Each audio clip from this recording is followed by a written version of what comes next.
Y ahora nada más poner la presentación. Ay, gracias, qué linda. Gracias.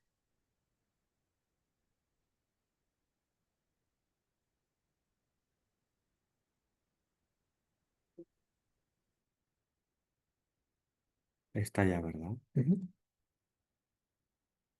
Perfecto. ¿Ya pueden ver ahí la presentación? Sí, ya es visible. Sí, sí se ve. Perfecto, Bien. excelente.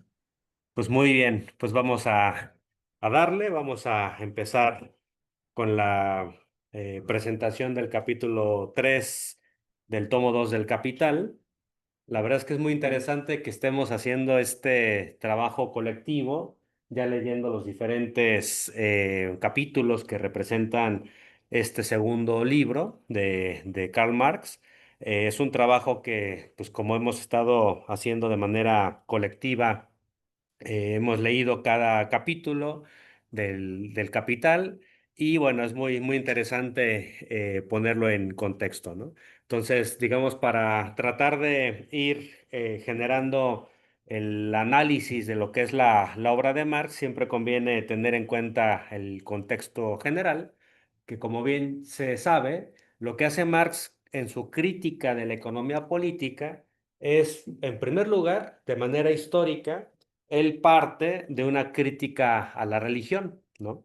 Él parte de una crítica a lo que es una filosofía hegeliana, que era la crítica, digamos, que hace Marx a su filosofía del derecho de Hegel, donde en la filosofía del derecho lo que podemos encontrar es algo así como la culminación del idealismo alemán, que es toda una corriente filosófica ya presentada en la visión acerca de lo que es la sociedad. La sociedad como expresión de un espíritu absoluto que se va desarrollando conforme va pasando la historia, un espíritu absoluto que es producto de un proceso dialéctico de afirmaciones, negaciones y de síntesis, que esa, digamos, es la formulación que hace Marx en La miseria de la filosofía.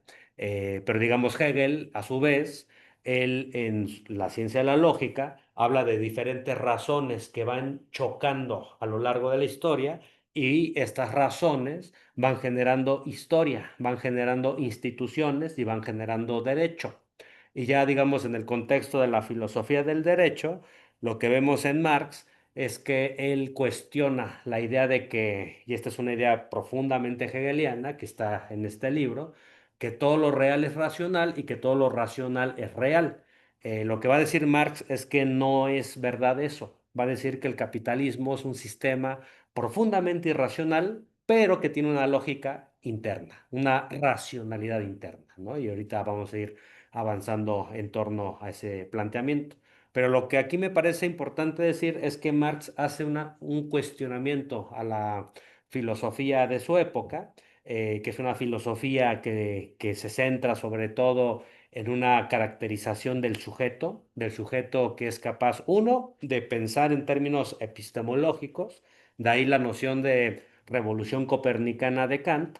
Posteriormente vienen los idealistas alemanes, que es Fichte, Schelling y Hegel, que cuestionan la idea de sujeto que hay en Kant y tratan de historizar y tratan de hacer ver que hay una formación histórica, en particular Hegel y Fichte, del sujeto que piensa, del sujeto que es capaz de tener voluntad y que es capaz de producir historia, ¿no? Entonces, en ese sentido, hay un cuestionamiento desde ese punto de vista. Y lo que va a decir Marx es que estos autores siguen sin entender la formación de los sujetos históricos que hacen historia porque carecen de una base materialista.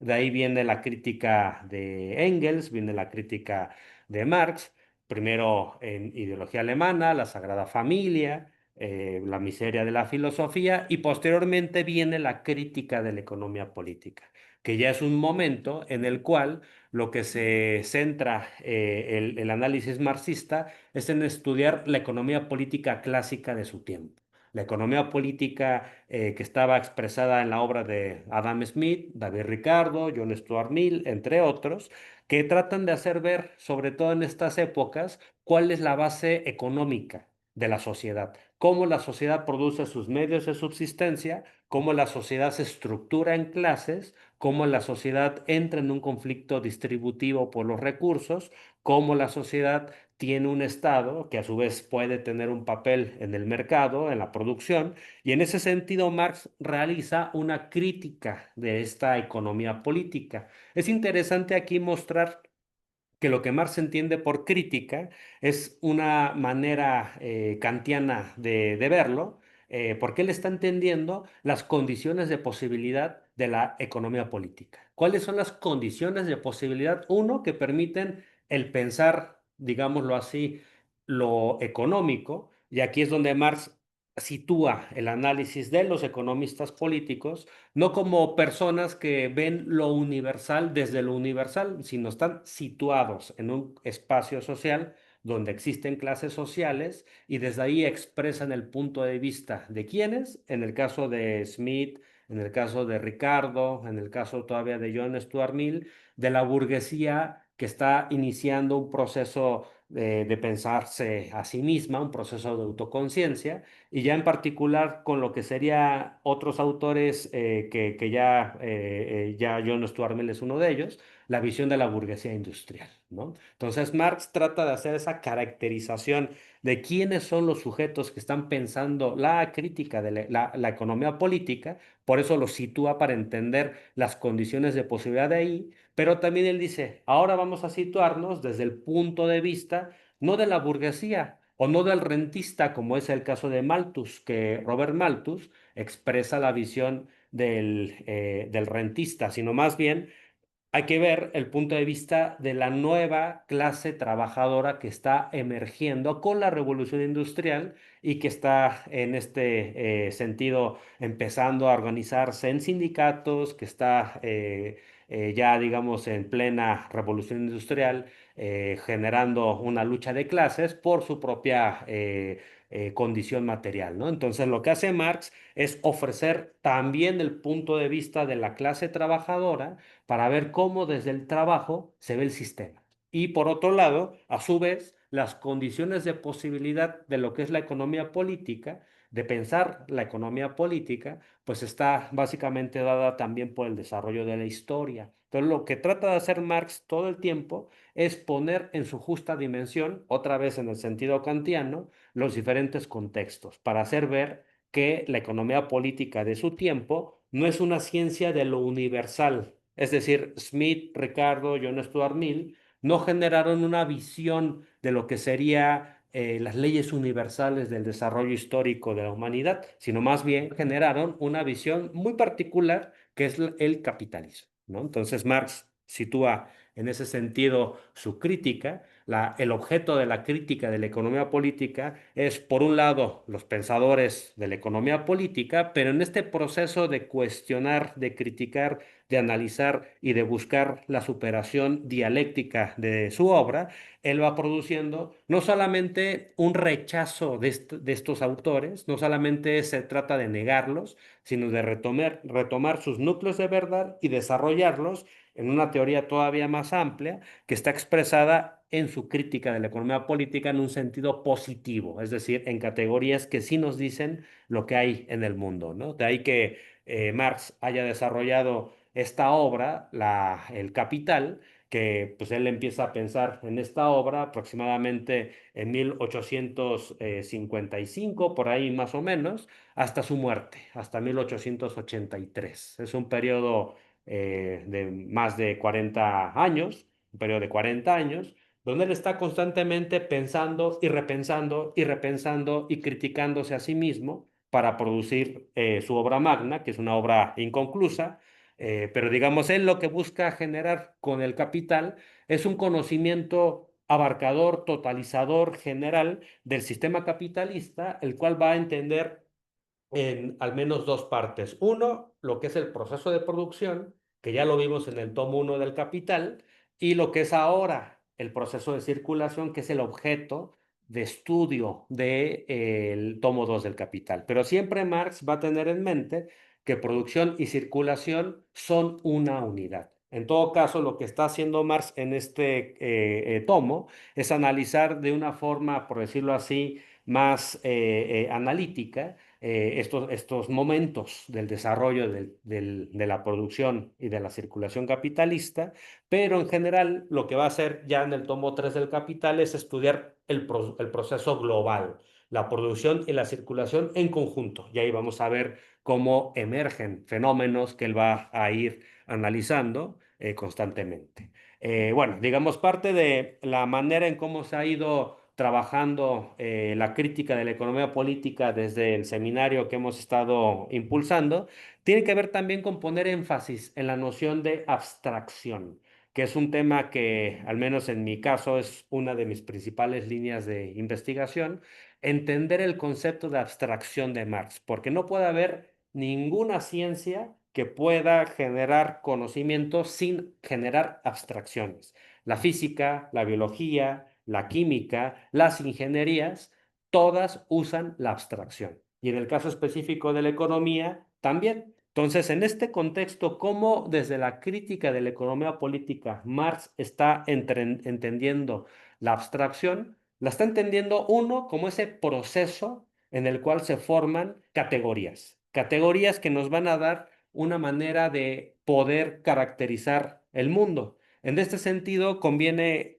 recordar que Marx es un autor que si bien estudia desde la filosofía de Hegel el mundo, también tiene una sólida formación en los griegos, en particular, y lo vamos a ver en el Capital, el autor que está presente en gran parte de su forma de estructurar tanto silogismos como también analizar el mundo, es Aristóteles. Y en ese sentido, cuando Marx habla de las categorías, tiene una noción bastante cercana a Aristóteles que consiste en que las categorías son nombres que se les ponen a las cosas. Y a partir de ahí podemos empezar a entenderlas. Es decir, Aristóteles, por ejemplo, va a pensar que podemos pensar las cosas, los objetos, a partir de su extensión, su composición, su relación, cómo está el modo en el que se presenta, etcétera, etcétera, ¿no? Entonces, esas son las categorías. A su vez, las categorías nos van a servir para nombrar y nos van a servir para encontrar diferentes puntos a los cuales podemos generar análisis. De ahí que el análisis se entienda como una separación de una totalidad en diferentes partes para poder estudiar por separado estas partes. Pero a su vez, estas partes van a estar ordenadas en diferentes niveles de abstracción. De ahí que se vuelva muy importante entender que Marx tiene un proceso, y aquí es muy hegeliano, de proceder, de tal manera que él está siguiendo una lógica sustantiva, no una lógica formal. Es una lógica del ser, es una lógica que permite entender las esencias que se ocultan detrás de las apariencias. Y de esa manera, Marx va a ir construyendo diferentes niveles de abstracción para estudiar un fenómeno. Y de ahí es muy importante, por ejemplo, que no se confunda el nivel de abstracción. Vamos a poner el caso de lo que sería el trabajo concreto y el trabajo abstracto, que están en un nivel de abstracción, con lo que sería, por ejemplo, capital constante y capital variable, que están en otro nivel de abstracción. De ahí que se vuelva muy importante entender esos niveles de abstracción, o por ejemplo, valor de uso y valor de cambio, proceso de trabajo y proceso de valorización, y así sucesivamente. Marx en este sentido va a ir construyendo un conjunto de categorías que luego las va a ir englobando en conceptos. Conceptos se entiende como una combinación de categorías. Por ejemplo, cuando Marx está estudiando ya en el Capital, lo vimos en el tomo 1 del Capital y ahora en el tomo 2 del Capital lo vamos a ver de una forma muy importante, es la noción de reproducción del capital. Para entender la noción de reproducción del capital, tuvimos que haber entendido primero lo que sería, uno, el proceso de valorización. Dos, lo que es el proceso de creación de plusvalor.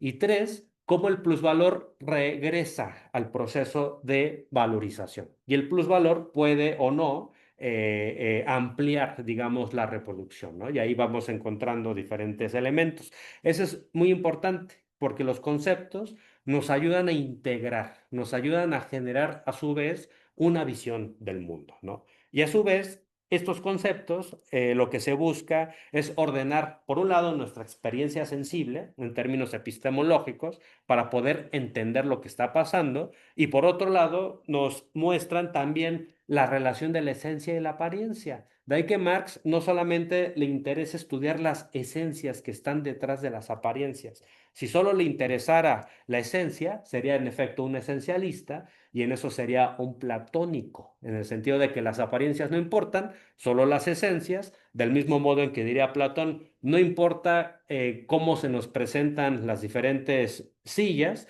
lo que nos importa es la forma ideal de silla, ¿no? Entonces, Marx no es un platónico, tampoco es un empirista, porque Marx no solamente se queda en el plano de describir lo que se ve, no solamente se queda en el plano de dar cuenta de lo que nuestro cuerpo está sintiendo y viendo y de ahí hacer un registro de observaciones. Es decir, Marx no se queda en ese plano puramente aparencial, fenomenológico, empirista. Lo que él busca también, digamos, es partir de las apariencias, pero a su vez ir creando conceptos, categorías para llegar a estas esencias y luego regresar para mostrar esta relación contradictoria entre esencia y apariencia. Y en ese proceso de volver encontramos la síntesis, que es un conjunto de elementos que se unen, digamos, mientras el análisis lo que hace es separar, la síntesis junta, integra, y en ese contexto va generando a su vez nuevos, lo que yo llamo círculos hermenéuticos, siguiendo a Gadamer, y eso va ampliando nuestro entendimiento, ¿no? Entonces, vemos cómo Marx en este sentido desarrolla una aplicación de una lógica sustantiva, en ese sentido hegeliana, por otro lado va generando un análisis de formas puras, porque lo que le interesa es retener lo esencial del movimiento que se está expresando en el sistema capitalista y a su vez tratar de generar una formulación de leyes científicas que no es newtoniana, es en otro sentido, es un sentido más vinculado a cómo él está entendiendo el concepto de Wissenschaft, que es básicamente el concepto de sabiduría, por decirlo de alguna forma, ¿no? Es un concepto totalizador, abarcador, que lo que busca es recordar y entender cómo funciona el sistema capitalista en su esencia, pero poniendo énfasis en la racionalidad del sistema capitalista. ¿Por qué tiene una lógica interna? ¿Cuál es esa lógica interna? Y a su vez, le interesa cómo, por ejemplo, como lo vamos a ir viendo a lo largo de los tres tomos, uno de los principales, por decirlo así, personajes que interesa estudiar su rastreo para entender cómo se va moviendo en el sistema capitalista es el plusvalor, es decir, el trabajo impago. ¿Cómo el trabajo impago, uno, se realiza? Es decir, cómo se convierte de ser valor, de ser plusvalor, en ganancia, en ser dinero contante y sonante que regresa, digamos, al capitalista que desembolsó la inversión, ¿no? Entonces, esa noción de realización es muy importante. La noción de transfiguración, lo vamos a ver en el tomo 3 del Capital, es muy importante porque lo que va a hacer Marx es mostrar cómo la ganancia es la forma transfigurada de lo que es el plusvalor. Es decir, la ganancia del capital, por lo general, parte de la explotación capitalista, es decir, parte del plusvalor.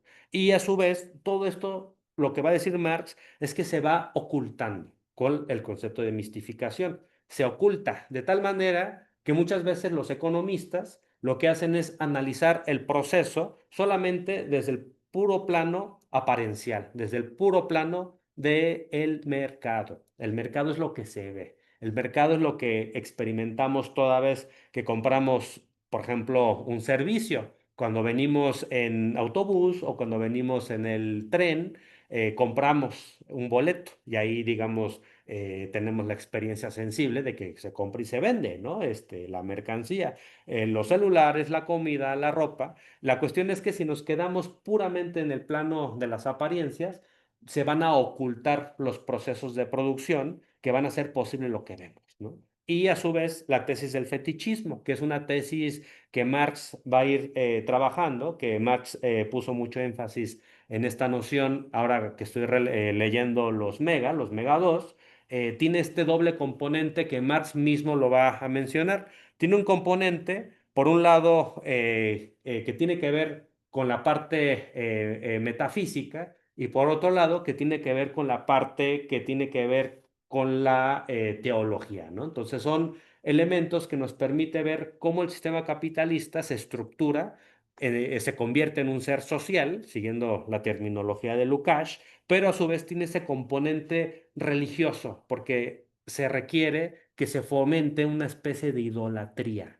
para que esta idolatría le dé realidad objetiva a un conjunto de entidades que luego después se nos van a imponer como una especie de externalidad que a su vez nos va a ir llevando a tener cierto tipo de prácticas, ¿no? Básicamente el mercado, el dinero y el capital.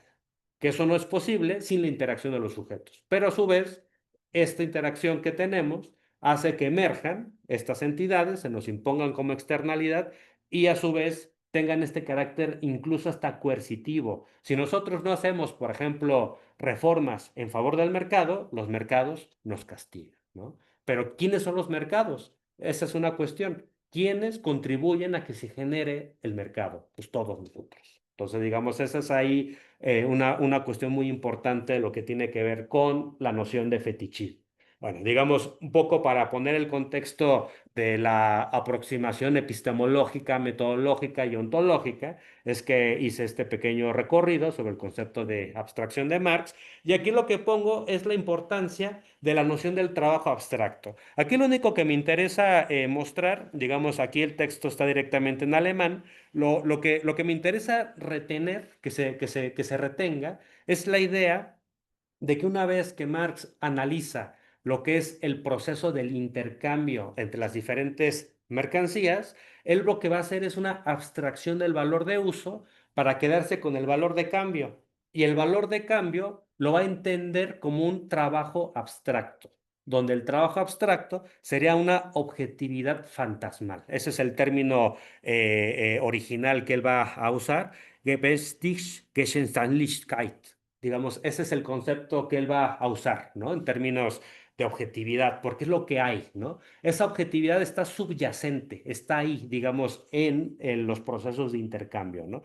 Y esa objetividad que se puede entender como una intersubjetividad que a su vez es producto del trabajo, lo que nos va a llevar es que lo que se va, digámoslo así, a intercambiar es trabajo humano objetivado. Trabajo humano objetivado que se vuelve abstracto porque se genera la posibilidad del intercambio entre diferentes tipos de trabajo en el mercado y esto a su vez se va a presentar como una gelatina de trabajo humanamente indiferenciado, que esa parte es también importante, ¿no? Igualmente leyendo los Megados, es importante decir que cuando Marx habla del trabajo, habla en varios sentidos. Uno es la noción de fuente, es decir, todo el valor proviene del trabajo, en particular proviene del trabajo vivo.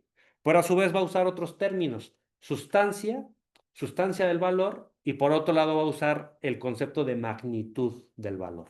Cuando Marx habla de la sustancia del valor, usa por ahí algunas frases donde muestra cómo la sustancia del valor es una especie de fluido, es decir, es un fluido de trabajo abstracto que eventualmente se va a solidificar. Es decir, pasamos de un proceso de valorización y cuando termina el proceso de valorización, se objetiva en un objeto. Y el objeto va a tener este trabajo abstracto, esta objetividad espectral, pero a su vez se va a ir intercambiando, ¿no? Entonces esa parte me parece que es muy importante. Me parece que en ese sentido es interesante ir recuperando, como ya lo habíamos mencionado en otras sesiones, el trabajo de Mega 2, que precisamente lo que hace ver es cómo Marx mismo está constantemente pensando y repensando sus categorías, sus conceptos, sus diferentes niveles de análisis, sus diferentes niveles de síntesis, va generando diferentes tipos de exploración conceptual, de tal manera que la crítica de la economía política no tendríamos que verla como como un conjunto de sistema cerrado. Es decir, es un sistema abierto, en constante revisión, en constante transformación, y eso es muy interesante porque lo que sabemos es que Marx estuvo trabajando en el tomo 2 del Capital hasta su muerte.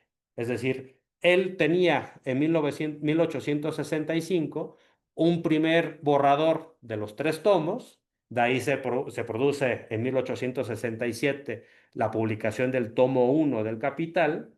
Después él hace una revisión en 1873, luego en 1878, 79 publica una nueva revisión del tomo 1 del Capital, pero el tomo 2 lo sigue pensando y lo sigue pensando y lo sigue repensando hasta que se muere en 1883, pero es muy interesante que se trata de una obra inconclusa, pero que a su vez él estuvo al final de su vida pensando, ¿no? Entonces, eso me parece importante de transmitir.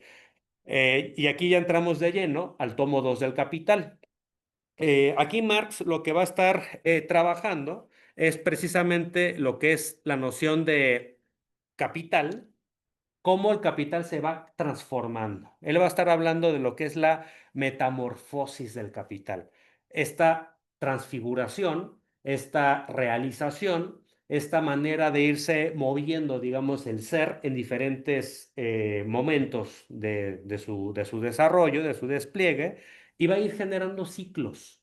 Y a su vez va a ir generando circuitos. Entonces, eso me parece que es muy importante de retener.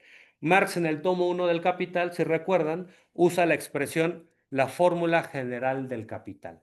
Es la fórmula general que nos va a ayudar a entender la racionalidad del sistema capitalista, que consiste básicamente en obtener ganancia, es decir, partir de una inversión, que en este caso es D, esta inversión llevarla al mercado, generar o obtener mercancías y finalmente vender estas mercancías en el mercado, ¿no? Para que se genere una D prima, que sería una D mayor que la D inicial. Esa es la fórmula general del sistema capitalista. En el sistema capitalista, si D prima es menor a D, eso sería completamente irracional.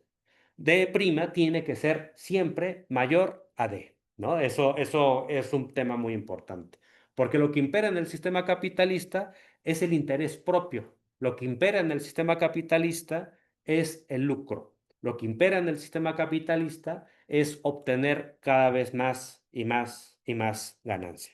Entonces lo que Marx va a hacer, y esto es una parte que yo recuperé del tomo 2 del Capital, es precisamente esta metamorfosis, ¿no? Entonces lo que hemos visto en el capítulo 1, 2 y 3 son los ciclos del capital dinerario, capital productivo y capital mercantil que se van a ir generando conforme se va dando este circuito, este ciclo.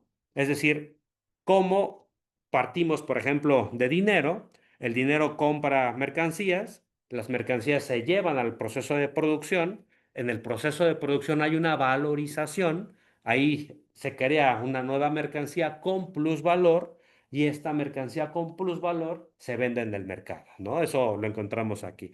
Pero luego resulta que D' no se queda nada más ahí, porque se trata de perpetuar el sistema capitalista a lo largo del tiempo. Entonces se vuelve a reinvertir y se reinvierte de nueva cuenta, en este caso de dinero, para llegar otra vez a la mercancía, producción, etcétera, etcétera. Y aquí podemos ver cómo se genera un proceso ininterrumpido de reproducción. Y en ese proceso se van generando diferentes ciclos.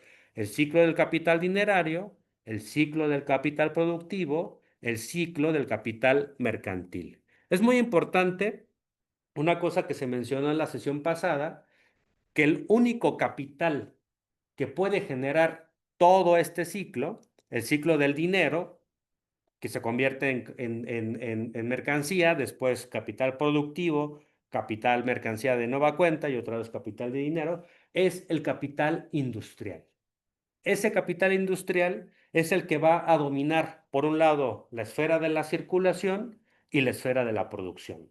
Y aquí me parece, y esto es un cuadro que yo hice, una figura que yo hice, donde se nota también el papel del mercado. ¿Dónde está el mercado aquí? ¿Cómo el mercado media? ¿No? Entonces, en este cuadro lo que se puede ver es precisamente cómo el mercado nos muestra la diferencia entre lo que sería el capital mercancía, el capital productivo, el capital dinerario, y todo eso se va retroalimentando en una espiral. Aquí en este caso lo que podemos ver es un circuito donde si en cualquier momento se interrumpe el circuito, hay un problema para la reproducción del sistema capitalista. Entonces es muy importante pensar en ese sentido siempre en la unión entre circulación y la producción, pero ¿qué es lo que aquí está circulando? Y otra vez por eso regreso al tema de los megados. Lo que aquí está circulando, lo que aquí se está moviendo es trabajo abstracto. Eso es muy importante no perderlo de vista, porque Marx está analizando desde el punto de vista del proceso de la valorización. Por eso usa el término valor que se valoriza, ¿no? Y valor que se valoriza es un proceso de autorreforzamiento. Entonces se va perpetuando y se va trincherando. Romper, digámoslo así, con este ciclo se vuelve muy complejo, porque se va autorreforzando. Y a su vez, estas metamorfosis se vuelven fundamentales para el sistema capitalista que se den que el capital monetario se convierte en capital productivo, perdón, capital mercancía, capital productivo otra vez en capital mercancía y esto a su vez capital dinerario. Entonces, esa parte me parece que es crucial. ¿Qué implicaciones teóricas tiene este tipo de planteamientos que podemos ver en, en esta parte del tomo 2 del Capital? Básicamente que el capital industrial, que es lo que estamos analizando, que es lo que estamos discutiendo, eh, tiene un movimiento que se puede apreciar desde el punto de vista de la circulación, porque lo que interesa estudiar es cómo circula, cómo retorna, cómo regresa y cómo los diferentes ciclos se dan. Entonces, por eso el ciclo del capital mercantil se vuelve muy importante porque es ahí donde está el tema del mercado. Es decir, los productos que se producen se tienen que vender. El plusvalor que se produjo durante el proceso de producción se tiene que realizar y se tiene que convertir en ganancia. Si tenemos mercancía que no se vende, tenemos plusvalor que no se realiza. Y esto es un problema para el capital, porque a su vez el capital siempre tiene, por un lado, que retornar a su forma dineraria, por otro lado, tiene que generar mayor beneficio del que inicialmente hubo, y finalmente, siempre se tiene que estar moviendo. Es decir, una de las definiciones que Marx en este tomo lo vamos a ver, que da respecto al capital es que el capital es valor en movimiento.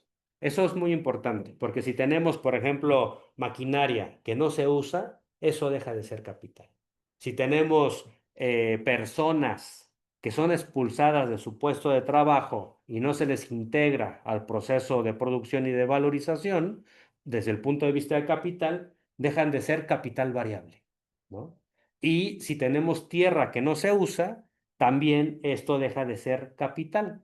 Es muy importante siempre tener en mente ese circuito que está constantemente circulando. Ese circuito con esos ciclos y esos ciclos a su vez que expresan estas metamorfosis, estas transformaciones. Entonces, eso es crucial. Por otro lado, ¿qué nos muestra este ciclo? Que hay una interdependencia entre los diferentes capitales industriales. Es decir, los capitales que venden al capital industrial, pues también produjeron probablemente de forma también industrial sus mercancías. Piensen, por ejemplo, en el tema de la producción de computadoras. Toda computadora necesita semiconductores. Y la manera de producir semiconductores es también capitalista. Entonces, si se requiere, digamos, iniciar un proceso de producción de las computadoras, necesitamos todas las mercancías que son parte de este tipo de división social del trabajo. Por otro lado, también está incluso hasta el tema de la capacitación. Y recuerden cómo la capacitación hoy es también un negocio. Es decir, hay empresas que se dedican a capacitar, a generar capital humano. Es capital variable lo que se está generando en este contexto para generar las posibilidades de la producción y de la circulación. Otro punto es que el objetivo final no es la mercancía misma, sino la perpetuación del proceso de valorización. Es decir, de ahí que se vuelva muy importante esta noción, valor que se valoriza a sí mismo. En alemán usa la expresión Wert. Esa parte es muy importante porque es un valor que se está autorreforzando. Y de ahí, digámoslo así, el capital requiere de ese proceso de autorreforzamiento, de la circulación y de la producción unida, que todo eso lo vamos a llamar reproducción. Y la reproducción se entiende como la recreación de las condiciones de la producción. Y bueno, básicamente eso era lo que tenía preparado para el día de hoy, para esta presentación. Y pues si quieren vamos a entrarle al debate.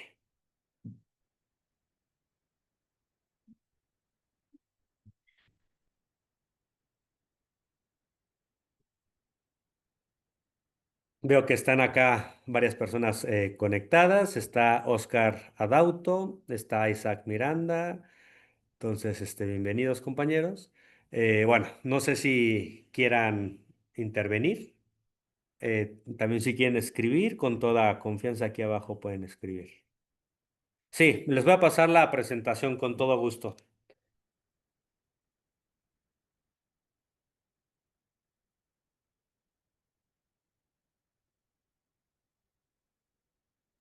Digamos, en lo que se animan para,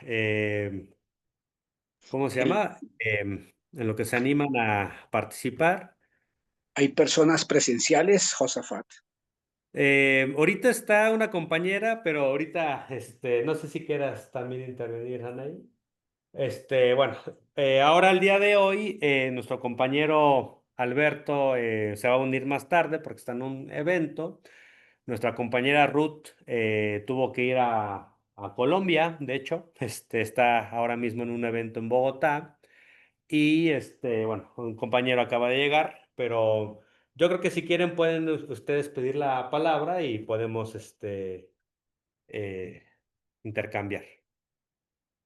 Si quieres, Eduardo, no sé si quieres comentar algo. Sí, gracias, Josafat. Eh, quisiera un análisis sobre este apartado en donde se señala lo siguiente. El ciclo del capital mercantil no se inicia con valor de capital, sino con valor de capital aumentado y en forma mercantil. Es decir, que desde un principio incluye no solo el ciclo del valor de capital existente en forma mercantil, sino también el de plusvalor. Sí, Sí, entonces ahí es bien importante ver la dinámica en que Marx hace el análisis. O sea, es un análisis desde el punto de vista de la abstracción, pero hay una dinámica en la explicación que él hace, sí, que sí que tiene mucho que ver con el enfoque teórico metodológico que explicabas al principio. sí. Muchas gracias. Entonces, Ajá. entonces sí quería llamar la atención sobre ese punto. Otro punto que Ok. quisiera una explicación es sobre las tres formas del capital mercantil.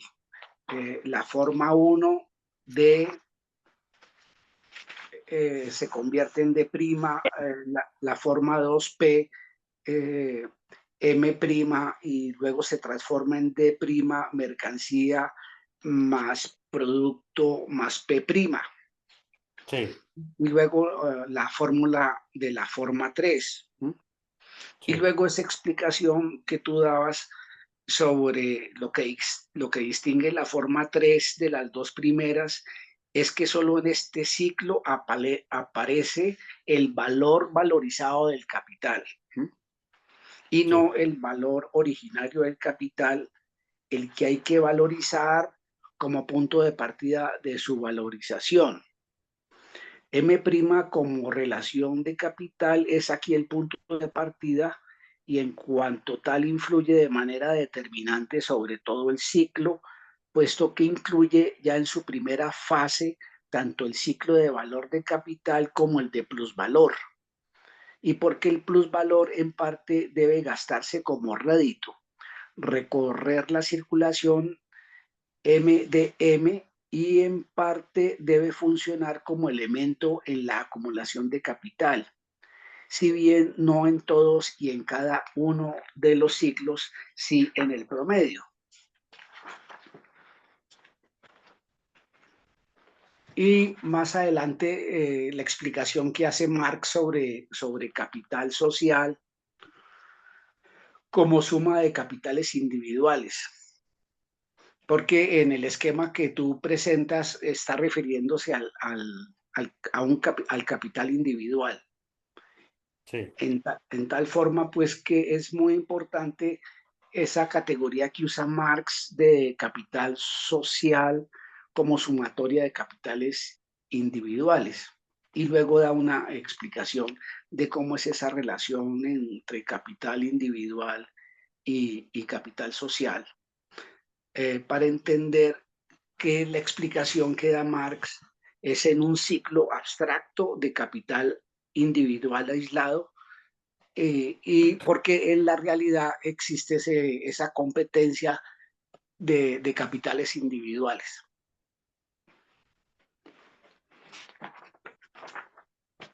Y obviamente este capítulo es una reflexión de tipo algebraico. sí. Hay que tener lógica matemática para captar el planteamiento de Marx. Entonces son esos puntos que quería eh, llamar la atención para la discusión. Uno, sobre el ciclo de capital mercantil. Dos, sobre las tres formas del capital mercantil. La forma 3 como valor valorizado del capital. Y 4, el tema del capital social como sumatoria de capitales individuales. Lo otro es que yo he revisado los textos de Marx y particularmente a partir de los Grundrisse, Marx no utiliza la palabra esencia ni apariencia, como si lo hace en el año 44. Entonces también quería eh, una consideración de parte tuya sobre cómo es que manejas tú la esencia y la apariencia con relación a ya la elaboración de Marx, porque esencia y apariencia eh, son categorías de tipo escolástico, porque la esencia es la totalidad real, ¿no? Y Marx cuando habla de la apariencia utiliza el verbo aparece, ¿no? Por ejemplo, cuando dice se ve interrumpida la forma 1, la circulación se ve interrumpida por el proceso de producción, y en la forma 2, la circulación global con sus dos fases complementarias. Aparece solo como mediadora del proceso de reproducción, etc.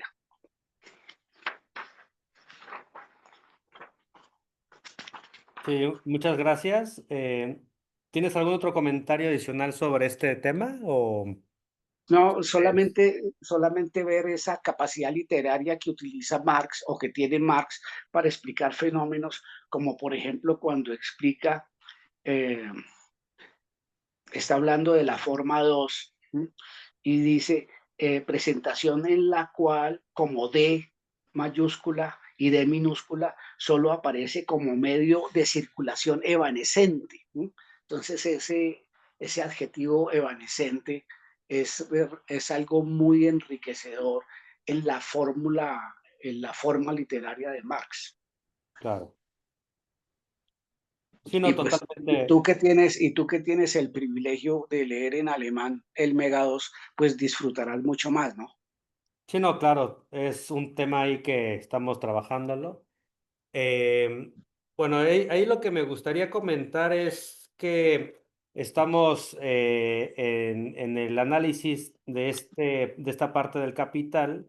Digamos, él está estudiando capitales individuales, pero está tratando de hacer ver que hay una interdependencia de estos capitales individuales con otros capitales individuales.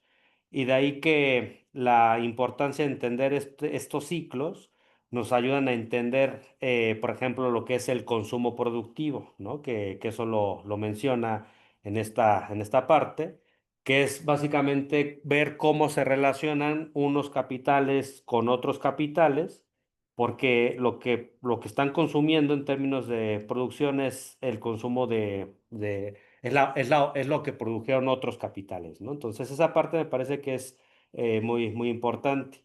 Y aquí lo que se va a estar trabajando es cómo se va a ir generando estas diferentes valorizaciones, ¿no?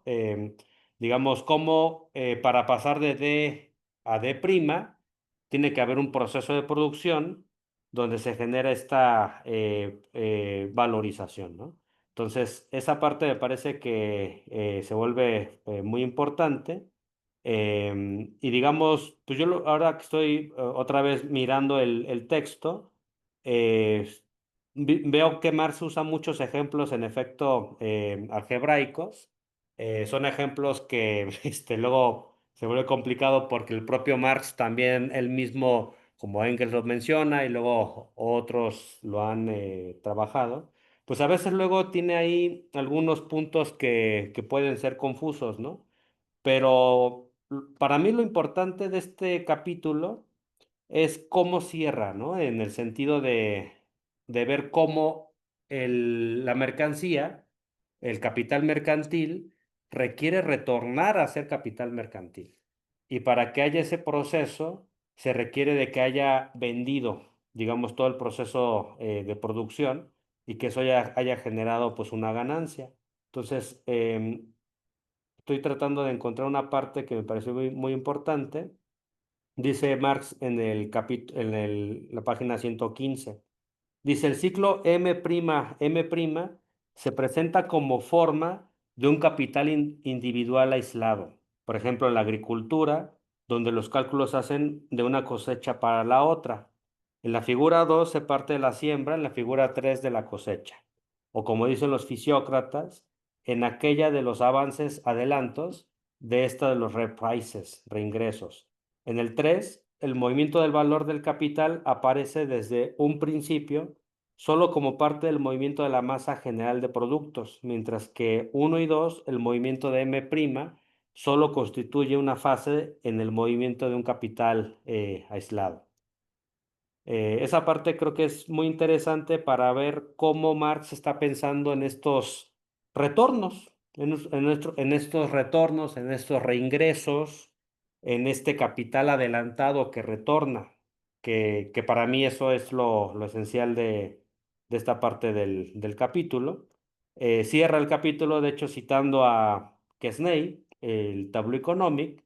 Bueno, digamos esto lo vamos a ir viendo después en las siguientes secciones, en particular la sección tercera del volumen 2, donde lo que Marx va a estar haciendo es recuperar de los fisiócratas, y eso es muy interesante porque casi siempre pensamos a Marx en relación con los clásicos, con Ricardo, con Smith, pero está presente la fisiocracia aquí, ¿no? Está presente esa idea de cómo circula dentro de las diferentes clases y de los diferentes capitales, pues el valor. Entonces, creo que eso para mí sería lo más importante. Y finalmente, respecto a lo de esencia y apariencia, pues son términos que yo he encontrado en el Capital, en el tomo 2 en el tomo 3 también, Hay una frase, hay una parte donde dice, porque Marx usa mucho la parte de lo superfluo, ¿no? Y él dice, si la esencia coincidiera con la apariencia, de hecho así lo dice, si la esencia coincidiera con la apariencia, no habría ciencia, porque más bien lo que veríamos sería lo que es. Y lo que él va a decir es, la ciencia requiere ir más allá de lo que se ve, requiere de usar una abstracción para llegar a algo profundo, a entender, digamos, estas relaciones más esenciales, ¿no? Entonces, igual es cuestión de ir como mostrando ya más particularmente las citas, pero esa es la cita que yo recuerdo del tomo 3 del Capital, donde sí usa esa idea de que hay una superficie. La superficie es lo que se ve, esa superficie usualmente es el mercado, y lo que está detrás de esa superficie es la producción. Y lo que hay que visibilizar es ese proceso de producción. De ahí que venga el tema de la mistificación, ¿no? Entonces, para mí es importante esa cuestión porque desde mi punto de vista no podemos entender a Marx sin una ontología. No podemos entender a Marx sin metafísica. Incluso no podemos entender a Marx sin teología, en el sentido de que él está partiendo del trabajo de Feuerbach, de la esencia del cristianismo, para entender ese carácter teológico y ese carácter metafísico del sistema capitalista a partir de su tesis del fetichismo. Pero bueno, es tema que yo también ahorita estoy pensando en voz alta, estoy trabajándolo respecto a la noción del fetichismo, pero igual lo que acabas de comentar a mí me ayuda mucho a pensar más en voz alta. Le damos la palabra, primero pidió la palabra Carolina y luego Erika. Carolina, por favor. Bueno, para mí fue un poco complicado, yo no soy economista, pero justo había yo marcado ese párrafo que leíste bueno, y ya a mí me quedó como no claro el final cuando habla de la tabla económica de Kesney, basada en M' y la elección de esta forma y no de P para contraponerla. Y ahí da muestra de, bueno, dice que la forma aislada que se aferraba al mercantilismo da muestra de su tino profundo y certero, mm, pero dices que lo vamos a revisar más adelante. Yo te quería, bueno, escuchar un comentario en el párrafo que leíste en la 115, ese que decías donde estaba hablando de los fisiócratas, si pudieras ampliar un poco el siguiente párrafo, en donde dice que las mercancías que se encuentran en el mercado forman el supuesto constante del proceso de producción y reproducción. Y por supuesto, si fijamos esta figura, todos los elementos del proceso de producción parecen provenir de la circulación mercantil y consistir solo en mercancías. Esta concepción unilateral pasa por alto los elementos del proceso de producción independiente de los elementos mercantiles. A mí no me queda muy claro, porque bueno, también antes habla del plusvalor y veíamos que pues es uno de los fundamentos del capitalismo, pero esta parte cortaste hasta el párrafo anterior. Si pudieras ampliar en este nada más algún comentario en el siguiente párrafo. Sí, sí, sí, claro. Bueno, respecto a lo de los fisiócratas, o sea, Ajá. lo que Marx está aquí ofreciendo es una interpretación. Ahorita quería ver si podía pasarles aquí una imagen de lo que es el Tableau Economic para que se vea visualmente cómo es. Sí, Eh, por favor. Nada más que ahorita tengo dificultad para poder Y, pasar la imagen. o nos lo Eh, mandas. si no, ahorita a ver, creo que voy a poner aquí, a ver un momento. Bueno, la idea del Tableau Economic, porque es que visualmente también es difícil de, por decirlo así, de entenderla, porque, o sea, no, se tiene que explicar más, ¿no? A ver si ahorita, porque lo acabo de bajar, a ver si ahorita se puede ver. Lo importante en Marx es entender la idea de circulación. ¿Qué es lo que está circulando? El tema con los fisiócratas es que ellos no ven, y esa es una de las críticas que les hizo Smith. Sí, aquí se ve. A ver, les voy a compartir ahora mismo la imagen. A ver, aquí está. Ese es el Tableau Economic. Eh, es muy complicada de entenderla porque luego hay diferentes cuestiones ahí que ver, pero lo que aquí está haciendo Quesnay es pensar en los ingresos de un reino. Los ingresos de un reino provienen de la agricultura y lo que aquí hay es el producto neto, que sería la riqueza que se produce y que esa riqueza de alguna forma se empieza a redistribuir, ¿no? Aquí no hay una idea de valor, aquí lo que hay es dinero. Esa es la idea. Se produce N cantidad de dinero en las clases productivas que están del lado izquierdo. Del lado central está lo que yo recuerdo es los gastos de lo que sería el Estado, el rey, y del lado derecho están las clases improductivas. Y lo que hay es una especie de flujo de un lado a otro, que eventualmente lo que va a ir haciendo es generar una circulación de todo el producto neto. Digamos, se vuelve ya difícil aquí la explicación más algebraica, pero la metáfora que usa Quesnay, porque él además era un médico, es que esto es como la sangre que va a ir, digámoslo así, generando la vida de un cuerpo. Y para Quesnay, la economía política es estudiar cuerpos que a su vez tienen, en este caso, fluidos que les permiten la sobrevivencia. Entonces aquí lo que está circulando es producto neto, es riqueza, es dinero, y eso va a permitir que las clases productivas puedan comprarle a las clases improductivas lo que necesitan para vivir, puedan pagarle impuestos al rey y puedan ellos a su vez comprarse a sí mismos lo que necesitan para subsistir.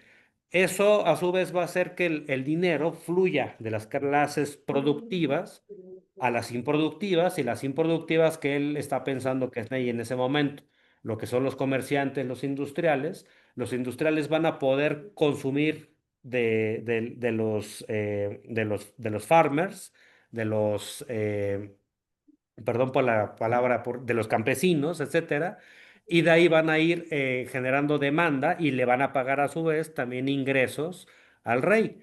Y el rey a su vez va a ir comprando de ambos lo que necesita para subsistir. Entonces se trata de un flujo que se va a ir perpetuando a lo largo del tiempo y esto va a ir generando pues un dinamismo de este cuerpo, de esta sociedad, ¿no? Entonces por eso se le llama la tabla económica porque es una tabla que hace ver Mm. cómo son los intercambios entre las diferentes clases sociales. Lo que aquí se representa en cada columna, entre comillas, son clases sociales y cómo intercambian entre sí, pero aquí lo importante para Kesney es que todo proviene de las clases productivas y las clases productivas serían los campesinos, serían los farmers y serían las actividades productivas, las únicas que generan en este caso producto neto. En el caso de los industriales y del comercio, diría que es Ney y dirían los fisiócratas, ellos no van a generar producto neto, por lo tanto son improductivos. Bueno, algo de eso, esa es la intuición que está en Marx. Marx cuando va a hablar de esta tabla va a decir, ¿qué es lo que circula? M. Lo que circula es M, no hay en esta visión de esta tabla económica algo que podamos llamar P, este producto, este proceso de valorización. No circula desde el punto de vista de la tabla económica el valor, no circula el trabajo abstracto, lo que circula es dinero. Y lo que Marx va a decir es a su vez que lo que está circulando va a presentarse luego como dinero, pero en realidad es trabajo abstracto, es valor. Entonces no sé si con eso quedó un poquito más claro. Luego más adelante les vamos a presentar los esquemas de reproducción del tomo 2 del Capital, donde lo que va a hacer Marx es agregar la reproducción social por medio de un proceso de sumatoria de los diferentes capitales individuales para llegar a ese nivel de abstracción más social, donde se va a ver que lo que circula es valor. Gracias. Por nada, Caro. Erika, ¿querías tomar la palabra? Sí, sí, Josafat, ¿qué tal? Hola, un gusto saludarles. Se ve un poco rara mi cámara, pero bueno, creo que me escuchan bien. Sí, te escuchamos muy bien. Bueno, Ya te vemos. excelente. Pues antes que nada, Josafat, muchísimas gracias por la explicación. La verdad es que muy clara, ¿no? Muy conciso, como siempre. Em, Me quedo igualmente, ¿no? Como la vez pasada, con mucha tarea por delante y sobre todo ir dilucidando todos estos conceptos que tú nos estás mencionando, que nos mencionaste en esta exposición con respecto a cada una de estas categorías que maneja Marx a lo largo de estos tres tomos del Capital. Em, Evidentemente, bueno, y también, ¿no? La cuestión de las fórmulas algebraicas me parece también que ayudan bastante a comprender, ¿no? El ciclo o el proceso que Marx nos está planteando, que si bien de repente pueden ser un poco confusas, ¿no? Un poco como que cuando la primera vez que la estamos leyendo, que es mi caso, pues puede ser un poco enredado de repente, entonces tengo que regresarme unas líneas atrás para entender la lógica que está detrás de ellas, pero justo dentro de esta exposición yo me quedo con la duda y espero a ver si puede ser clarificada, ¿no? En todo este proceso de producción, de circulación y de que se vuelve a reproducir el ciclo como tal, ¿cuál es, no? Digamos, o el papel que está jugando el tiempo o la temporalidad en ese ciclo como tal. Y si esto, bueno, entiendo que puede ser diferente para cada uno de los procesos dependiendo de cada una de las cadenas de valor, ¿no? Y del tipo de mercancías que están detrás. Pero eso, ¿cómo estaría afectando, pues, el tiempo a este ciclo de reproducción? Y por otro lado también, ¿no? ¿Cómo estaría afectando también la visibilización, ¿no? Bueno, del proceso como tal, en donde el trabajo, como planteaste, esos procesos que no se ven, ¿no? O que no están detrás, que están prácticamente invisibilizados, ¿cómo afectaría la percepción del trabajo como tal, ¿no? No sé si estoy como hablando conmigo misma y no sé si estoy como siendo clara con mi pregunta, pero digamos que ahí yo tengo como un tema ahí que no me termina de quedar muy claro. Y por otro lado, ¿no? Cuando estas mercancías, o sea, me quedo yo con la duda, ¿no? Que no viene en la lectura y demás, Ujú. pero cuando estas mercancías no regresan o no se traducen en dinero o en más producción, ¿qué ocurre en ese momento? Evidentemente debe haber pérdidas, pero ¿cómo se pueden cuantificar o cómo se estarían cuantificando esas pérdidas y cómo, o si hay alguna ganancia dentro de esas mismas pérdidas? No lo sé, ¿no? O sea, estoy como un poco con muchas dudas al respecto. Pero bueno, esa sería mi duda, Josafat. Sí, sí, sí, no, muchas gracias, Erika. Ahí estoy tratando también como de pensar cómo responder. Em, digamos, mencionabas el tema del tiempo, ¿no? Y el tema del tiempo, ¿cómo aparece aquí presentado, ¿no? Esa es la pregunta. El tiempo de trabajo socialmente necesario, digamos, sería esa la mediación. Bueno, digamos, yo también voy a pensar en voz alta porque son temas que también estoy trabajando, pero bueno, digamos, Marx, y eso es interesante ahora que estamos trabajando la lectura de los megados, usa la expresión que es el Sachpflicht. ¿no? Para hablar de lo socialmente necesario, ¿no? No usa la expresión gemeinschaftlich, ¿no? Es decir, el tiempo de trabajo es socialmente necesario, no está hablando de lo comunitariamente necesario. Y en esa parte es interesante porque en la sociedad moderna capitalista, la Bürgerliche Gesellschaft, que es lo que él está trabajando, esta Bürgerliche Gesellschaft tiene diferentes capitales y diferentes sujetos que están en competencia unos con otros. Y en ese proceso de estar en competencia unos con otros, se va a ir generando un proceso de cambio tecnológico, un proceso de composición orgánica del capital, como lo vimos en el tomo 1 del Capital, y esto va a generar maneras diferenciadas de producir y estas maneras diferenciadas de producir en términos de valor se van a expresar en tiempo de trabajo necesario para producir. Y cuando incorpora la idea de socialmente necesario, está incorporando la idea de la competencia entre capitales que se va a estructurar a partir de quiénes son más productivos que otros. Y eso va a ir en detrimento de otros capitales que tengan menos composición orgánica, menos tecnología, y los que tengan mayor tecnología son los que van a marcar la vanguardia.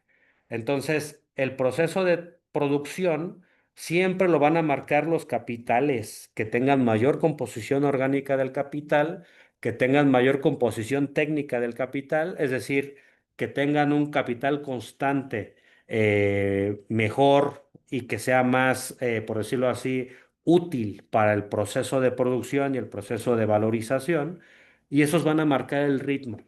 Y entonces eso va a generar un tiempo de trabajo socialmente necesario para producir los valores.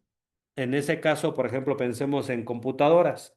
Las computadoras van a tender a la baja si tenemos a diferentes capitales compitiendo entre sí, más aún en cadenas de valor, como lo vemos en la actualidad, y vemos cómo China en la actualidad está generando computadoras de mejor calidad que los de Estados Unidos y a su vez más baratas. Entonces el tiempo de trabajo socialmente necesario para producir ya lo está marcando, en este caso, el capital chino. Y a partir de ahí van a imponer un ritmo. ¿Qué va a hacer el capital estadounidense si no puede competir con China? Uno, poner aranceles, porque directamente no pueden competir. Y entonces, como no pueden competir porque el tiempo de trabajo socialmente necesario para producir es mejor en China y es más, por decirlo así, es menor en China que en Estados Unidos, van a poner aranceles para que no circulen las mercancías chinas en Estados Unidos, ¿no? Eso es un punto. Otro punto es que, y por eso es importante ahí incorporar la geopolítica, tanto en el proceso de producción como en el proceso de circulación, hay geopolítica, hay relaciones de poder, hay un espacio que está siendo, por decirlo así, ocupado por diferentes capitales, por un gobierno, por diferentes movimientos sociales, y todo eso va a estructurar espacios en disputa.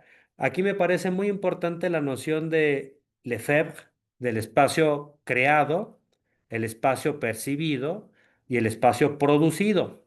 Entonces, esa parte es muy importante porque el espacio producido es un espacio que en gran medida produce el capital, pero el capital a su vez se enfrenta con otros capitales en una lucha a muerte, porque el que pierde se proletariza. Digamos, eso es la tendencia de cómo se da la competencia capitalista descarnada en este contexto. Y los capitales nacionales de unos y de otros eventualmente van a buscar que sus estados los defiendan. Y entonces ahí vemos esta pugna geopolítica entre Estados Unidos y China, y eso evidentemente va a afectar el tiempo de trabajo socialmente necesario para producir, pero también va a afectar el tiempo con el cual circulan las mercancías. Lo vamos a ver más adelante, pero digamos, aquí les adelanto un concepto, que Marx va a hablar de tiempo de producción y tiempo de circulación. Y la unión de ambos tiempos son rotaciones. Entonces, la rotación del capital es lo crucial. para garantizar que el sistema siga funcionando. Es decir, el capital tiene que rotar. En inglés usa la expresión turnover, ¿no? O sea, tiene que seguir girando, tiene que seguir rotando. ¿Cuántas rotaciones en un año va a ser el capital? Las máximas posibles. Y dentro de ese proceso, los capitales que van creciendo van a buscar movilizar la mayor masa de valor, la mayor cantidad para poder enriquecerse más. Entonces vamos a tener que, por un lado, el capital va a reducir el tiempo de trabajo socialmente necesario si se mantienen las condiciones con las cuales hay cambio tecnológico, va a costar menos tiempo producir una unidad adicional, pero los mercados se van a inundar de esas unidades, de esas producciones, de esas mercancías. Y luego se van a vender. Y cuando se vendan, ahí es ahí donde entra el concepto de masa de valor y masa de plusvalor. Entonces, los grandes capitales van a producir más masa de valor y se van a adueñar de más masa de plusvalor. Y eso va a ir, digamos, por un lado, generando más acumulación de capital, más concentración, más centralización, despojo y los capitales más pequeños o bien terminan absorbidos o bien terminan arruinados y se terminan proletarizando. Pero bueno, no sé si eso es lo que habías preguntado. Yo creo que sí, pero este, Totalmente, y yo sí. también estoy pensando en voz alta. Ok, muchas gracias, Josefa. Vale, vale. Oh, oye, nada más como complemento de esto, perdón, no Sí, me has dado la palabra, pero adelante. yo vi un video, bueno, en donde están los miles de robots que ha creado China para la industria automovilística y eran como un análisis que estaban haciendo desde la Ford, que se quedaron con el ojo cuadrado por el avance tecnológico y automatizado de China, pero eso, ¿cómo incide en la fuerza de trabajo y en el despojo laboral de miles de trabajadores? Porque la lucha es encarnizada. ¿Y cómo catalogarías tú a China? Porque yo ya no sé, o sea, sí es socialista y él tiene un partido comunista, que el comunismo es una aspiración que en realidad no ha existido, a lo mejor el comunismo cristiano, no sé, pero es como una vorágine china. ¿Y qué pasa aquí? Como que la masa, como que rota el capital a una velocidad extraordinaria y sin embargo creo que todavía no cae Estados Unidos, todavía falta mucho, ¿no? Sí, claro, claro. Bueno, es muy interesante esto porque, al menos como yo lo estoy viendo, y aquí me parece muy importante reivindicar la obra de Rosa Luxemburgo y la obra del que fue mi mentor, el que me formó en el marxismo, que se llama Alejandro Dabat, la idea de capitales nacionales. Y bueno, más bien de los capitalismos nacionales, ¿no? Los capitalismos nacionales se estructuran en espacios nacionales de acumulación, donde el Estado trata de garantizar que en esos lugares a nivel nacional pueda haber acumulación de capital de las burguesías locales. Entonces, las burguesías locales tienen un estado que va a poner límites y se va a generar una zona de influencia, un espacio, un territorio, una población y una burguesía o un conjunto de burguesías. Burguesías que se van a unir en un estado-nación. Es importante también decir que el concepto de Estado-nación pues proviene de los inicios del sistema capitalista. Antes no había Estado-nación, ahora sí, pero eso proviene en gran medida de una serie de revoluciones burguesas que se dan en el terreno también político, del terreno también ideológico, y se estructura la noción de Estado-nación. Bueno, los Estados-nación son espacios de acumulación de capital, pero el capital siempre va a tender hacia la expansión.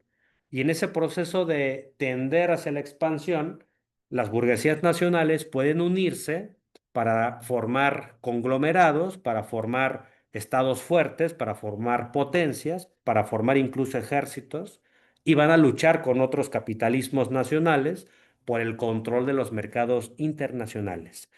Rosa Luxemburgo, así digamos, en su libro que se llama Acumulación de Capital, entendía el fenómeno del imperialismo como un momento histórico de lucha de los diferentes capitalismos industriales de Europa y de Estados Unidos, también Japón ya entraba en ese momento, la lucha encarnizada por el control de los mercados a nivel global y la correlación de fuerzas se iba a disputar también en el terreno militar, de tal manera que los capitalismos nacionales, sobre todo las principales potencias, como dice Luxemburgo, tienen un proceso de militarización.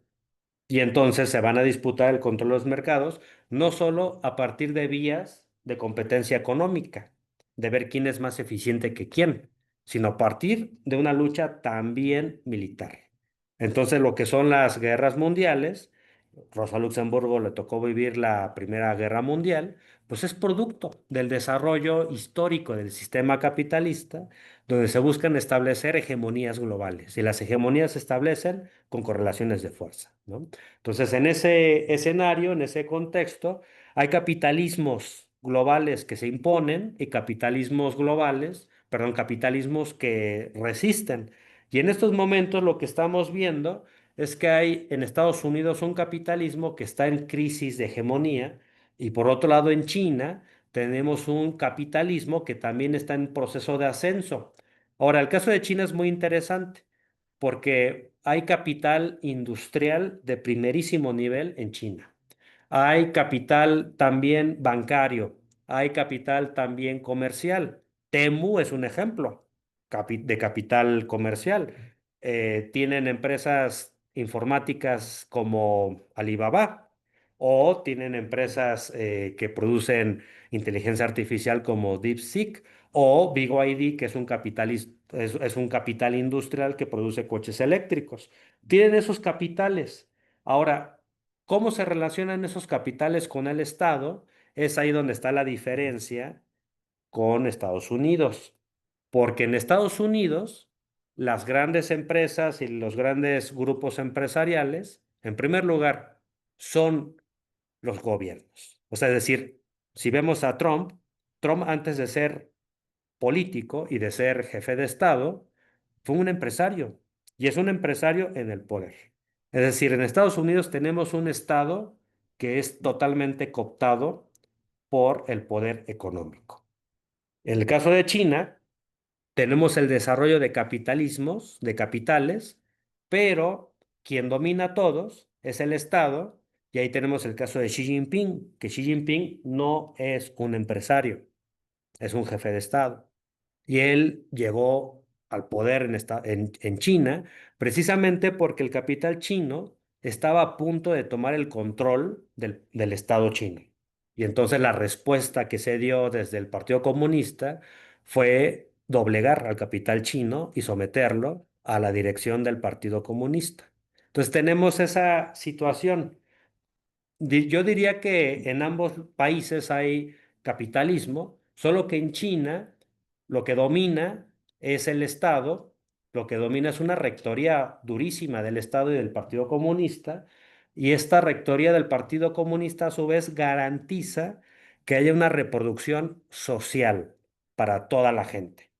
Es decir, que la reproducción a escala ampliada del sistema capitalista tenga un proceso de, por decirlo así, de domesticación. La otra vez estaba yo en un evento escuchando a los chinos cómo estaban planificando. Y uno de los temas es que ellos quieren evitar que se genere ese proceso de favelización, de perifización de sus grandes ciudades. Entonces el Estado está prohibiendo que haya migración campo-ciudad, porque si hay esa migración, la gente que va a llegar a las ciudades va a habitar en las periferias y se va a reproducir la dinámica capitalista típica. Entonces, la contradicción campo-ciudad, los chinos saben que se está dando en estos momentos. ¿Y qué están haciendo ahora? Están intentando, uno, que no haya migración. Dos, volver más productivo el campo. Y tres, garantizar las condiciones para que la población se quede en sus aldeas, en el campo, siga trabajando, etcétera. Y de esa manera no haya este proceso de grandes aglomeraciones que luego va a ir fomentando dinámicas muy típicas capitalistas, ¿no? Entonces ahí tenemos, pues sí, digámoslo así, una economía mixta, ese sería como el concepto más apropiado, donde hay capitalismo, hay capitales enormes de gran poder, pero también tienes propiedad pública enorme y a su vez hay diferentes cooperativas, etcétera, que ocupan un papel importante en China, pero lo que ahora sustenta el poderío de China, sin duda, es el capital chino. Y bueno, termino aquí con una parte, antes de igual ceder la palabra, de que en esta pugna geopolítica entre China y Estados Unidos podemos verla como una lucha por el control de los procesos de producción y de los procesos de circulación. De tal manera que China, por esa razón, por un lado, busca monopolizar el control de las tierras raras para producir semiconductores, ¿no? Y entonces ahí tienen una ventaja frente a Estados Unidos, porque Estados Unidos no produce tierras raras, China sí. China concentra cerca del 80% de toda la cadena de valor de las tierras raras. Entonces ahí van a controlar el proceso de producción de semiconductores de diferentes partes del mundo, en primer lugar. Y en segundo lugar, el proceso de circulación. China sabe que Occidente en cualquier momento puede cerrar las fronteras y tratar de imponer aranceles, etcétera.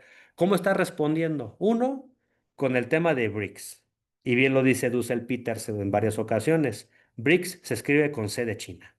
Entonces esa parte es importante. Y dos, la ruta de la franja y la seda, ¿no?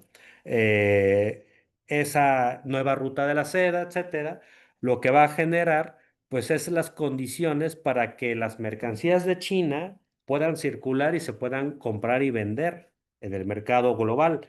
Y a su vez, las mercancías que necesita China para echar a andar su proceso de producción, también pueda acceder a ellas. Por eso, digamos, el trato muy específico con América Latina, con África, con Asia y con algunos países europeos. Y en ese sentido, está construyendo toda una zona de influencia global que va a garantizar la reproducción de su propio capital. Gracias. Miguel Eduardo, adelante. ¿Habrá alguien más que quiera intervenir de los presentes o de los que estamos en conexión? No, ahorita no. Ah, Adelante. bueno. O sea, estás solitario. No, aquí estoy con unos compañeros, solo que están observando. Son temidos. Sí, un poquito. Pero ahorita vemos si participan. Ahorita vemos. No, sobre el problema de China, ¿sí? Sí. Eh, yo lo que he visto es, pues en el caso de México, ustedes están, como se dice, lejos de Dios y cerca del diablo. ¿Sí? Y el diablo está en una crisis estructural. ¿Sí? Y los imperios en esa fase terminal son aún más peligrosos y más destructivos. ¿Sí? O sea, ellos están dispuestos a acabar con todo en esa confrontación. ¿Sí? Entonces eso lleva a que México tenga que hacer un gran esfuerzo geoestratégico y geopolítico frente a Estados Unidos y con relación a China. ¿Sí? Ujú, Eh, entonces, pues de por medio está el Océano Pacífico. Obviamente, el avance de las comunicaciones permite una fluidez en ese intercambio, pero pues es importante tener una caracterización del capitalismo chino, porque ellos se fundamentan en la idea de un solo Estado y dos sistemas y se produjeron reformas en el estatuto del Partido Comunista Chino a fin de que la burguesía china, los multimillonarios chinos, tuvieran asiento en el comité central del partido. ¿No? Entonces, ujú, la burguesía china es la que controla el Partido Comunista Chino. ¿No? Y ellos han venido desarrollando en los últimos 20 años particularmente en África, pues obviamente en su entorno inmediato, en en el Pacífico, una expansión el pasado mes de septiembre con motivo de la celebración de los 80 años del triunfo de los chinos sobre Japón. Hicieron un despliegue monumental de poderío militar, sacaron sus dientes de industria misilística, etcétera, etcétera. Bueno, entonces, China es un país imperialista, eh, como, como se ha comprobado, por ejemplo, en la manera como han manejado las relaciones en América Latina con Ecuador, con Bolivia, con Colombia, en la forma pues colonialista como manejan esa relación. Entonces, en términos, digamos, de del capitalismo chino, del Estado chino. Ese Estado chino es un Estado represivo que controla a la población con las más avanzadas técnicas de control mental, poblacional, etcétera. Entonces, eh, así como en una época teníamos claridad sobre el socialimperialismo soviético, ahora también debemos tener la claridad sobre el socialimperialismo chino, ¿m? Y no ser tan candorosos en la dinámica con relación a los chinos para confrontar al imperialismo norteamericano. En tal forma pues que las consideraciones sobre las tasas de extracción de la plusvalía del proletariado chino, los enclaves industriales que tienen los chinos con Corea del Norte, etcétera, ese manejo pues de la explotación del trabajo humano en China pervive. Lo que sucede también con nacionalidades sobre las cuales tienen una relación racista con ciertas nacionalidades, etcétera. Y particularmente es preocupante ese eje geomilitar o de potencia militar entre Beijing, Pyongyang y Moscú. Ahí hay un peligro muy, muy grande, la forma como se han comportado con el problema ucraniano. Y desde el punto de vista teórico quería mencionar lo siguiente. Hay eh, en, en ese periodo del comunismo de guerra eh, de 1918 a 1921, hay un teórico, Nikolai Bukharin, que planteaba la coexistencia entre el capitalismo y el socialismo. ¿Mm? Ese enfoque teórico fue más adelante retomado en ese tratado de economía política de este reconocido autor polaco que publicó el Fondo de Cultura Económica. En este momento no recuerdo el apellido. Oscar Lange. Oscar Lange. Eh, y luego ese enfoque de Bukharin y de Lange es retomado por Deng Xiaoping. Y esa escuela fue la que sirvió pues de cambio en la doctrina, luego pues de la muerte de Mao Zedong y la rehabilitación de Deng Xiaoping. Entonces, los chinos es muy importante tenerlos presentes como una potencia emergente y el BRIC es una contraposición al G7 desde el punto de vista económico y financiero, pero no es una alternativa al imperialismo, es una confrontación entre los BRIC como un social imperialismo y el imperialismo tradicional. Entonces es necesario, considero, no romantizar porque en México hay mucha propaganda sobre las bondades del régimen chino. Hay un señor que se llama Diego Rusarín, Mm. que estuvo en estos días en Pekín y le hicieron un viaje especial para mostrar todas las bondades y las reivindicaciones del régimen chino, y en tal forma que yo eh, propondría, obviamente, seguirle el paso al régimen chino, pero no abrazar a los chinos con tanto candor. Sí, no, muy interesante lo que comentas. A mí me gusta mucho la idea precisamente de no romantizar, porque también hay que ver que el proceso chino tiene sus contradicciones internas. Lo que me parece que es importante, sobre todo, es que pensemos como región y países latinoamericanos en nuestro propio proceso. Por ejemplo, una cosa que puede estar ocurriendo y a veces me da la impresión que Rusarín puede ir por ahí, es este tema como de querer imitar a los chinos y evidentemente eso no lo vamos a hacer, ¿no? Digamos, es interesante que los chinos mismos, al menos es que es interesante cómo ellos lo plantean, es un socialismo, así le llaman ellos, ¿no? Socialismo con características chinas, ¿no? Es decir, eso que ellos están desarrollando en su propio país no se puede exportar. Pero dice Xi Jinping en una de sus frases, porque estoy también leyendo su obra, ¿no? Para tratar de entender mejor. Él dice, nosotros partimos de un universal, que son los principios del marxismo-leninismo, ¿no?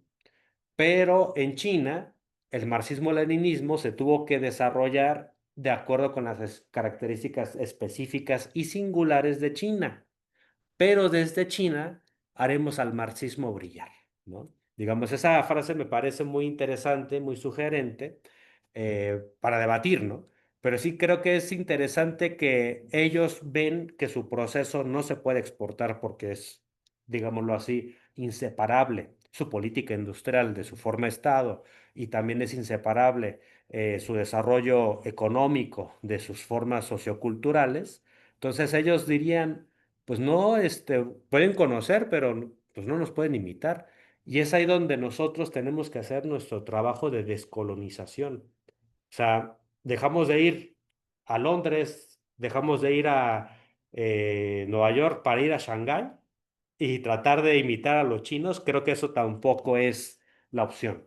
Podemos aprender, evidentemente, pero sobre todo ser conscientes de nuestra situación geopolítica muy específica. Ahora, en esa parte creo que es muy interesante también revisar cómo son las relaciones entre China y América Latina y compararlas con Estados Unidos. Y una cosa que ha pasado es que hasta la fecha no ha habido un solo golpe de Estado financiado por China. En cambio, ¿cuántos golpes de Estado en América Latina han sido financiados, apoyados e impulsados desde Estados Unidos? Entonces ahí hay dos formas de ejercer el poder, ¿no? Y desde ese contexto se nota diferentes maneras de producir relaciones entre diferentes países. Entonces yo creo que ahí es un tema interesante porque una cosa que hacen los chinos, a diferencia de los estadounidenses, es que no buscan imponer sus valores, Sí. no buscan imponer su democracia como Estados Unidos, no busca imponer su forma de vida. Es decir, el American Way of Life es la única vida posible y si uno se aleja de eso, viene la represión. Es decir, Estados Unidos actúa como una especie de dictadura global. En cambio, China no. Esa parte es interesante, digámoslo así, de analizar, porque también las posibilidades de acción que eso abre a los países latinoamericanos es mayor. Y evidentemente, pues parecería que es mucho mejor en estos momentos tener como socio comercial a un país como China que a un país como Estados Unidos que además amenaza con las intervenciones militares todo el tiempo, ¿no? Entonces O creo que, perdón, o el saqueo de los países occidentales a África, que es permanente y sigue vigente. claro, claro, totalmente, totalmente de acuerdo. Entonces, igual no romanticemos, porque los chinos también Ujú. tienen una forma de negociar durísima. A mí me gusta mucho el trabajo que, por ejemplo, aquí en el CIDE hace Adolfo Laborde, que hace también Renato Valderrama, que son nuestros expertos en Asia, y también Enrique Dussel Peters, que lo que hacen es abordar la relación América Latina-China, pero sí hacen ver que los chinos son durísimos al momento de negociar. Y si uno no, por ejemplo, no cumple con cierto tipo de acuerdos, los chinos buscan inmediatamente cobrar a partir de exportaciones y cobrarse en especie, ¿no? Entonces también es un tema complejo, o sea, no hay que romantizar, y sobre todo más bien tenemos que ver como pueblos latinoamericanos, pues hacia dónde llevar nuestro propio desarrollo, ¿no? Que es ahí donde está nuestra gran tarea como pueblos, pero es tema súper interesante y bueno, agradezco como siempre, Eduardo, tus comentarios, muy, muy interesante lo que dices. Y bueno, yo creo que ya estamos por finalizar. No sé si quieran acá comentar algo nuestros compañeros Adrián y Anaí. Bueno, entonces, no sé si ustedes quieran cerrar con algún último comentario. No, Adelante. pues nuestro camino está esbozado en la conferencia que dictó el profesor de la UAM el pasado 15, ¿m? Junto con los comentarios de la profesora. Esa es nuestra ruta. ¿M?